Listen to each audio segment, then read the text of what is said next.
এখানে যে সমস্ত যারা ওই ঘাট ইজারা নিয়ে সার্ভিসটা দেন তাদেরকে আমরা মন্ত্রণালয় থেকে বলেছি যে তারা এই 7 দিনের জন্য তাদের যে ব্যয় আমরা বহন করব, কিন্তু কোনো যাত্রী কোনো পেমেন্ট করবে না 31 তারিখ পর্যন্ত আমরা নির্দেশ দিয়েছি। আসার সময় কোনো মালামাল নিয়ে আসার পর যাতে হয়রানি না হয় সে ব্যবস্থা আমরা নিয়েছি। কোনো হয়রানির ঘটনা ঘটলে যদি আমরা জানতে পারি, নিশ্চয়ই যারা এর সাথে যুক্ত হবে তারা শাস্তির যোগ্য অপরাধ হিসেবে গণ্য হবে এবং তারা শাস্তির আওতায় আসবে। এখনো পর্যন্ত যাদের সাথে বসেছি আমি মনে করছি তারা আমাদেরকে বুঝতে পারবে এবং আমাদের নির্দেশনা অনুসারে কাজ করতে সক্ষম হবে আমার মনে হচ্ছে। কারণ অল্প দিন, আমরা মনে হয় 20-25 দিনের মতো দায়িত্ব পালন করছে।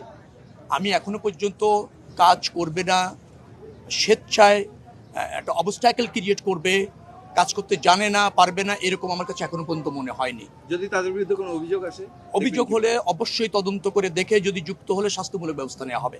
এবং এটাও আপনাকে আমি বলি, যারা সরকারের ডিজায়ার ধারণ করে নির্দেশনা অনুসারে কাজ করতে জানবে না বা পারবেন না, ডেফিনেটলি এরকমের কিছু আমাদের সামনে যখন আসবে তাদেরকে আমরা ওই কাজ করার সুযোগ দিব না। কোনো সুযোগ নেই। ফাংশন করতে হবে। রাষ্ট্রের কর্মকর্তা কর্মচারী, তারা সেবক, জনগণের যেখানে অধিকার আছে, জনগণ যেটা ডিজার্ভ করে সেটা প্রতিষ্ঠিত করার দায়িত্ব সরকারের, এবং সরকারের অধীনে যে সমস্ত কর্মকর্তা কর্মচারী আছে অবশ্যই তাদের। এখানে কোনো গাফিলতি শৈথিলতা চলবে না। আমি গতকাল রাত 11টা থেকে নিশ্চিত করেছি পাবলিক পরিবহন যা আছে সবাই পর্যাপ্ত তেল পাবে, সরকার তা নিশ্চিত করেছে। আমার বিশ্বাস এখন সেই আশঙ্কা নাই এবং তেল সবাই পাচ্ছে। যদি তেল পেতেও কোনো জায়গায় কোনো রকমের অসুবিধা হয় সেটা আমাদেরকে জ্ঞাত করলে ডেফিনেটলি আমরা তাৎক্ষণিক ব্যবস্থা নেব। তেল পর্যাপ্ত পাবে, চলাচলের জন্য তেলের কোনো ঘাটতি নেই, কোনো অভাব হবে না। যদি এরকম দেখা যায় আমাদেরকে জানাবেন, প্রতিবেদন করবেন, প্রয়োজনে আমাদের নম্বরে ফোন করবেন। আমরা যে সেবাটা নিশ্চিত করতে চেয়েছি সেটা কন্টিনিউ করতে চাই। আমরা কিন্তু প্রশিক্ষিত, ওই যে নাবিক এক প্রশিক্ষণ একাডেমি থেকে আমরা ক্যাডেটদের নিয়ে আসছি। দেখবেন যে নির্দিষ্ট ড্রেস পরা, খুব স্মার্ট, আপনাদের চেয়েও বাচনে কম না, এরকমের ইয়াং ছেলেদের নিয়ে আসছি। তারা অত্যন্ত দায়িত্বশীল, তারা প্রশিক্ষণ প্রাপ্ত, ডেফিনেটলি জন আকাঙ্ক্ষা তারা বোঝে, জনপ্রত্যাশা তারা বোঝে, সেইভাবে তারা সার্ভিস নিশ্চিত করবে।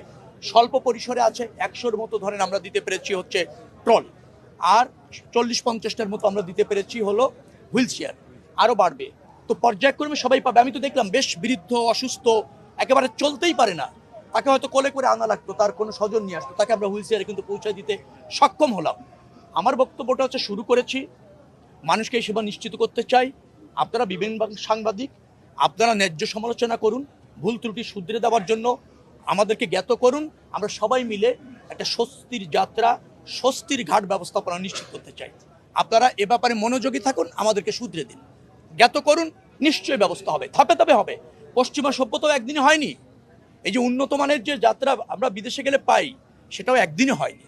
আমরা এটা শুরু করতে চাই। আমার এই সরকারের সাথে থাকুন, সহযোগিতা করুন সবাই। আমি বিশ্বাস যাত্রীরা তার প্রত্যাশিত সেবা নিশ্চিতভাবে পাবেন।